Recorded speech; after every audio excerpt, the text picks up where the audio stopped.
আমি নিজে এটার প্রমাণ পেয়েছি। অনেক অনেক সময় আমি কল্পনাও করি নাই যে এখান থেকে আমার রিজিকের ব্যবস্থা হতে পারে। এমন পরিমাণে রিজিকের ব্যবস্থা এসেছে, দুই হাতে নিয়েও কুলাতে পারি নাই। এজন্য সব সময় চলতে ফিরতে উঠতে বসতে ইস্তেগফারের সাথে লেগে থাকার দরকার আছে না নাই? 5টা শর্তের আলোকে তওবা করলে কবুল করবে কে? 1 নম্বরে স্বীকার জান আল্লাহ আমি পাপী, 2 নম্বরে অনুতপ্ত হন, 3 নম্বরে পাপ কাজটা বন্ধ করে দেন, 4 নম্বরে ওই পাপ কাজটাকে মন থেকে ঘৃণা করেন, 5 নম্বরে আল্লাহর কাছে ওয়াদা দেন আর জীবনেও এই পাপ করব না।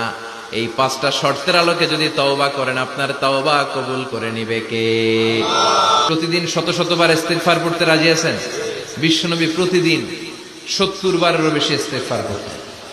শুধু টয়লেটে যে মুহূর্তে থাকতেন ওই মুহূর্তে পড়তেন না, টয়লেটে ঢোকার মুহূর্তে বিশ্বনবী ইস্তেগফার পড়তে পারতেন না, তাই টয়লেট থেকে বেরোয়েই তিনি ইস্তেগফার করতেন। তিনি পড়তেন গফরানাক। কি পড়তেন? গফরানাক মানে হলো আস্তাগফিরুল্লাহ। গফরানাক মানে কি? গফরানাক মানে আল্লাহ আমি আপনার ক্ষমা চাই, মানে আস্তাগফিরুল্লাহ। আবার বিশ্বনবী বলতেন মান লাযামাল ইস্তিগফার জাআলাল্লাহু লাহু মিন কুল্লি দীকিন মাখরাজা। যে ব্যক্তি সব সময় ইস্তেগফারের সাথে লেগে থাকে তাকে সব সময় বিপদ থেকে মুক্তি দিবে কে? আমাদের জীবনে বিপদ আছে না নাই? কত ধরনের বিপদ। যে কোনো সময় অসুস্থ হয়ে যেতে পারি, যে কোনো সময় দুর্ঘটনার কবলে পড়তে পারি, যে কোনো সময় গুম হয়ে যেতে পারি। কথা কন, এদেশে গুম টুম নাই মনে হয়, ক্রস ফায়ার নাই।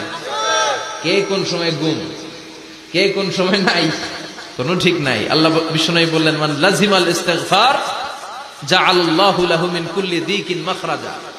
সব সময় যে ইস্তেগফারের সাথে আঠার মতো লেগে থাকবে, আল্লাহ তাআলা তাকে বিপদ থেকে সব সময় মুক্তি দান করবেন। সুবহানাল্লাহ পড়ুন। 2 নম্বরে বিশ্বনবী বললেন অমিন কুল্লি হাম্মিন ফারাজা। ওই ব্যক্তিকে রব্বুল আলামিন সব ধরনের দুশ্চিন্তা থেকে মুক্তি দিয়ে দিবেন। আমাদের জীবনে দুশ্চিন্তা আছে না নাই?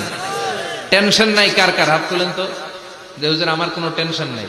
আপনার টেনশন নাই, মাশাআল্লাহ। আমার সাথে দেখা করবেন আলোচনার পর। টেনশন ছাড়া মানুষ আছে? বাসার টেনশন, মরার টেনশন, কবরের টেনশন, ক্যারিয়ারের টেনশন, বিদ্যুৎ বিলের টেনশন, গ্যাসের বিলের টেনশন, বাড়ি ভাড়ার টেনশন আছে না নাই?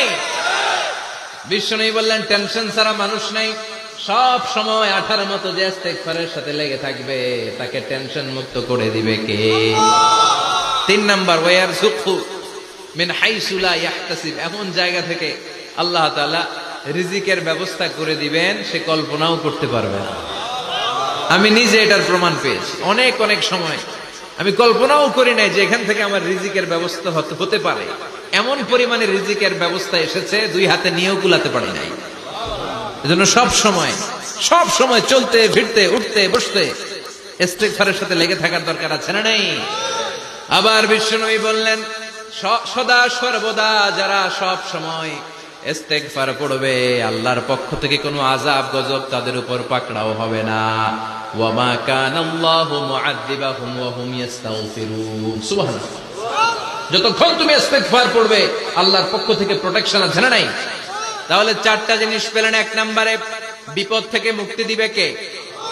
টেনশন মুক্ত করে দিবে কে? রিজিকের ব্যবস্থা করে দিবে কে? আল্লাহর আযাব আর গজব থেকে আপনার হেফাজতে রাখবে কে? ইস্তেগফার পড়ার 5 নম্বর ফজিলত হচ্ছে সব সময় ইস্তেগফার পড়লে আপনি মুস্তাজাবুদ দাওয়া হয়ে যাবেন। কি হয়ে যাবেন? মানে দোয়া করলেই কবুল করবে কে? আল্লাহ। মুস্তাজাবুদ দাওয়া, এই টার্মিনোলজি, এই পরিভাষাটা কি আজকে প্রথম শুনলেন? খেয়াল রাখবেন, মুস্তাজাবুদ দাওয়া মানে এমন ব্যক্তি যেই ব্যক্তি দোয়া করতে দেরি কিন্তু দোয়া কবুল হতে দেরি হয়। হাত তুলে দোয়া করতে দেরি, মুহূর্তেই দোয়া কবুল করে নেয় কে? আপনি যদি সব সময় ইস্তেগফারের আমলটা করেন আপনারে মুস্তাজাবুদ দাওয়া বানিয়ে ফেলবে কে? নামাজের সময় হলে নামাজ পড়ো, দেরি করো না। মানুষ মারা গেলে দাফন করতে দেরি করো না। বান্দা যদি পাপ করে ফেলে তওবা করতে দেরি করো। এজন্য পাপ করার সাথে সাথে তওবা করার দরকার আছে না নাই? এখন তওবা যে করব কোন সিস্টেমে করব? কোন সিস্টেম? ভুল হওয়া মাত্রই আপনি অনুতপ্ত হয়ে চোখের পানি ছেড়ে আল্লাহর কাছে মাফ চান, আল্লাহর কাছে ক্ষমা চান, এটার নামই তওবা। আমাদের দেশে হুজুরাই না তওবা পড়ায়, আছে না নাই? আনন্দপুরে এগুলা নাই, আছে না? কয় ইমাম সাহেব নিয়ে আয়, খতিব সাহেব রে নিয়ে আয়, হাফেজ সাহেব হুজুরের নিয়ে আয়, তওবা পড়া না, তওবা পড়ানো লাগে না। আপনার নিজের তওবা আপনি নিজেই পড়বেন। আপনি অনুতপ্ত হয়ে চোখের পানি ছেড়ে আপনার আল্লাহরে ডাক দেন, ডাক দেয় মাত্র তিনি সাড়া দিবে। চিল্লায় বলেন ঠিক কি না? উলামায়ে কেরামরা তওবার 5টা শর্ত আরোপ করেছে। এই 5টা শর্তের আলোকে যদি তওবা করেন, মুহূর্তের মধ্যেই তওবা কবুল করে নিবে কে? আল্লাহ। 1 নাম্বার শর্ত হচ্ছে আল ইকরা, acknowledgement. You have to acknowledge that you are the great sinner in the world. এই পৃথিবীর সবচেয়ে বড় পাপী। 5টা শর্তের 1 নাম্বার হচ্ছে আপনি স্বীকার জান, আল্লাহ আমার চেয়ে বড় পাপী আকাশের নিচে জমিনের উপরে দ্বিতীয়টা নাই। এমন কোন পাপ নাই যে আমি করি নাই। আমার চেয়ে নাদান, আমার চেয়ে পিশাচ, আমার চেয়ে বড় পাপী দ্বিতীয়টা কেউ। অ্যাকনলেজ ইউর সিনস, আপনি আপনার পাপগুলো স্বীকার করেন। নাম্বার 1। নাম্বার 2, আন-নাদাম, repentance. You have to be repentant for what you have committed from sins. যে পাপ করেছেন এই পাপের জন্য আপনি লজ্জিত হন। আপনি নিজেকে আল্লাহর কাছে ছোট করে পেশ করেন, আল্লাহরে ডেকে বলেন, আল্লাহ আমি আপনার গোলাম, গোলামের ঘরের গোলাম, বান্দির ঘরের গোলাম, আমারে মাফ করে দেন, আমি লজ্জিত, আমি অনুতপ্ত। তাহলে 1 নম্বর শর্ত আপনি ঘোষণা দেন যে আপনি পাপ করেছেন। 2 নম্বর শর্ত আপনাকে অনুতপ্ত হতে হবে যে আল্লাহ আমি পাপ করে ফেলেছি। 3 number, you have to stop what you have committed. যে পাপ আপনি শুরু করেছেন এটা বন্ধ করে দেন। আপনি সুদের জন্য সুদ খাইছেন, আল্লাহর কাছে তওবা করলেন, আবার সুদ খাওয়া চালিয়েও যাচ্ছেন, এই তওবা কবুল হবে? সুদ খাওয়া আগে বন্ধ করেন। আপনি ঘুষ খেয়েছেন, এই ঘুষ খাওয়ার কারণে আপনি আল্লাহর কাছে তওবা করলেন, কিন্তু ঘুষ খেয়েই যাচ্ছেন, এই তওবা কবুল হবে?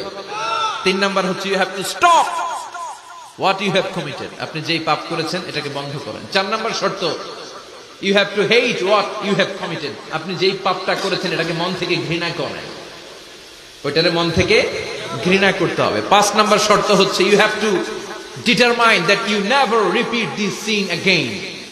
আল্লাহর কাছে ওয়াদা দেন, কমিটমেন্ট দেন যে আল্লাহ পারতপক্ষে আমার জীবনে আর এই কাজটা করব। এই 5টা শর্তের আলোকে তওবা করলে কবুল করবে কে? 1 নম্বরে স্বীকার জান, আল্লাহ আমি পাপী। 2 নম্বরে অনুতপ্ত হন।